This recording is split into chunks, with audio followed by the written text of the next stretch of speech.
Mas em relação à China, os interesses da China, a Rota da Seda passa pelo Irã. O Irã escoa a China escoa sua produção para a Europa via o Irã. Vira. Eu acho que parte da estratégia dos Estados Unidos para atacar a China seria muito mais do que fechar a torneirinha do petróleo iraniano para a China, seria prejudicar essa Rota da Seda. Você concorda com essa visão? Sim, porque a maior, inclusive o maior investimento que a China tem é no chamado projeto Cinturão e Rota, que ficou conhecido como a nova Rota da Seda, né? Quando a gente olha a história, a China já foi uma potência econômica no passado e a Rota da Seda começou, na realidade, no século II a.C., né? E foi até o século XI depois de Cristo.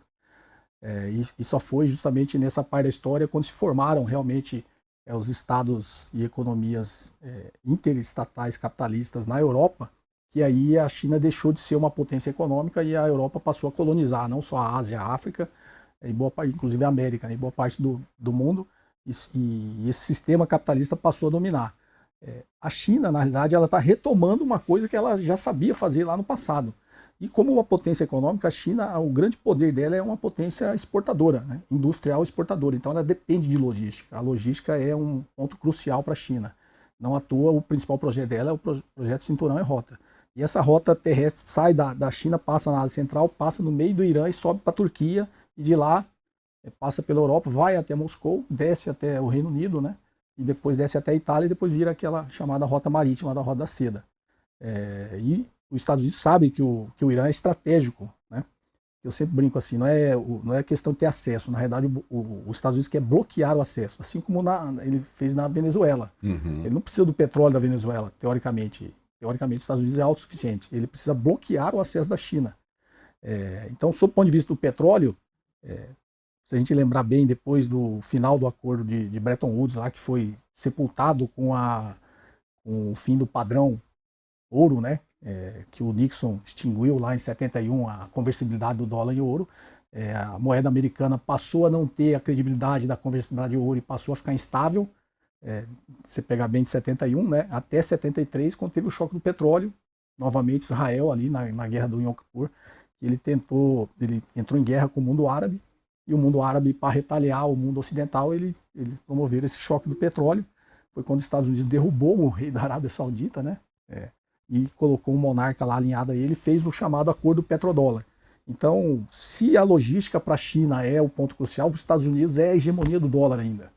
E a Venezuela, você vê, sempre dá o tiro no pé os Estados Unidos, né? Ao impor sanções para a Venezuela passou a vender o petróleo em yuan para a China. Parou de vender o petróleo em dólar. Assim como a Rússia. A Assim Rússia como a Rússia. sancionada encontrou outros meios para driblar essas sanções e acabou fortalecendo a economia do sul global e a Sim, desdolarização, não é? exatamente. E aí, esse interesse no petróleo é não só bloquear acesso a fontes de energia dos outros países, como também tentar fortalecer o sistema petrodólar para que a hegemonia. Porque o que propiciou a expansão militar dos Estados Unidos no mundo todo e o tornou essa potência global foi justamente o privilégio exorbitante do dólar, né, Sim. de emitir e imprimir a moeda de reserva mundial. Então, se a logística para a China é importante, o dólar para os Estados Unidos é muito importante. Você vê isso mudando? Porque a gente está vendo vários países negociando fora do dólar. Índia com Rússia, a China, mas o sistema financeiro ele permanece em dólar. E até onde eu entendo, não tem outro país disposto a botar sua moeda ali para ocupar o espaço que o dólar ocupa. Os países se reservam o direito de ter uma autonomia em relação à própria moeda, né? Você vê essa soberania do dólar, esse monopólio, sendo enfraquecido no sistema financeiro? Na realidade, ele vai ser enfraquecido, mas de forma muito lenta. Porque para o resto do mundo também não é interessante que ele se enfraqueça de forma muito rápida. Porque no pós-guerra, com o acordo de Bretton Woods, que deu essa hegemonia para o dólar, se formou um grande mercado financeiro mundial, que é conhecido como o sistema eurodólar, né?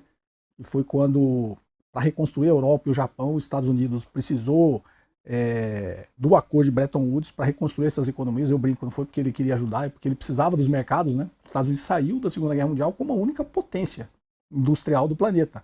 A Inglaterra está destruída, a Alemanha está destruída, toda a Europa está destruída, o Japão está destruído, que eram Tinha a União Soviética também, né? a União Soviética, porque a segunda revolução industrial foi justamente Alemanha, Estados Unidos e Japão, né? A Inglaterra vinha da primeira revolução industrial e todos esses países estavam destruídos. Só os Estados Unidos que saiu incólume, porque ele não sofreu danos ao seu território, né, o continente americano. Então ele saiu como uma grande potência. De que adianta você ser uma grande potência, um grande produtor industrial, se não tem mercado? Então esse negócio do plano Marshall, do Bretton Woods para reconstruir essas economias foi por interesses econômicos, né? Por trás do sistema capitalista sempre tem um interesse econômico. A gente precisa reconstruir esses países para eles comprarem da gente, né? Senão para quem que a gente vai vender? Só que quando isso começou a ficar em 85, né, que já estava ali, essas quatro potências, né, a Alemanha, a França, a Inglaterra e o Japão, já estavam economicamente fortes. O Japão, inclusive, ameaçando ultrapassar os Estados Unidos economicamente, veio o Acordo de Plaza justamente para que ele barrasse o crescimento dessas economias. Como eram economias que estavam sob o seu protetorado militar, né, que é a própria OTAN e o Japão, sob a proteção dos Estados Unidos, eles, eu chamo, não foi um acordo, foi uma coerção, ó, vai fazer isso, obrigou esses países a sobrevalorizar sua moeda, criou tarifas, na época também, para que essas economias parassem de crescer e os Estados Unidos retomassem essa ascensão. E junto com isso, a gente pegar as datas de 85, veio a Revolução Neoliberal. Foi aí a imposição do sistema neoliberal de desregulação dos mercados financeiros para potencializar todo o capital financeiro que os Estados Unidos já tinha acumulado, né? Então esse sistema financeiro mundial ele é muito complexo. Então, do pós-guerra para cá, ele criou-se esse sistema financeiro mundial, que é uma espécie, como a gente olha dentro do país, um mercado interbancário mundial, que funciona com dólar, né? Porque aí dólares em excesso na economia, com a reconstrução do mundo, eles precisavam ser rentabilizados, se formou um mercado que hoje ainda existe, ele chama Shadow Bank, né? Os bancos aí da sombra.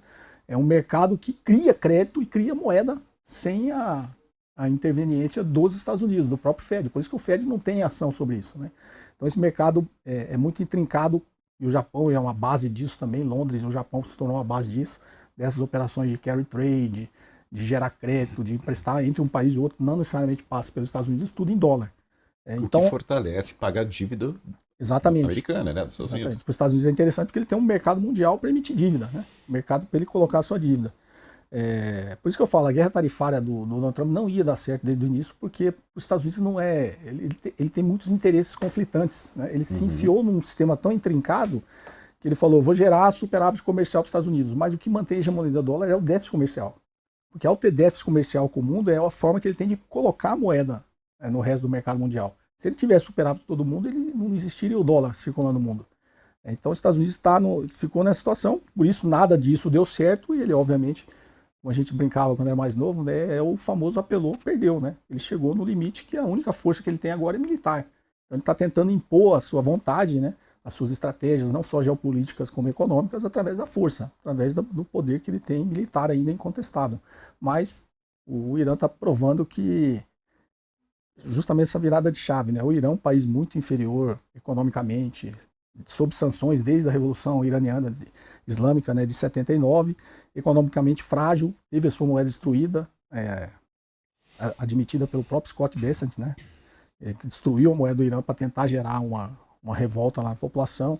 O Mossad, a CIA e o MI6 infiltrados na população iraniana recentemente, para tentar derrubar o regime. O Irã resistiu, mostrou-se estrategicamente, se preparou para esse momento e está infringindo uma derrota para a maior potência militar do planeta. Você falou.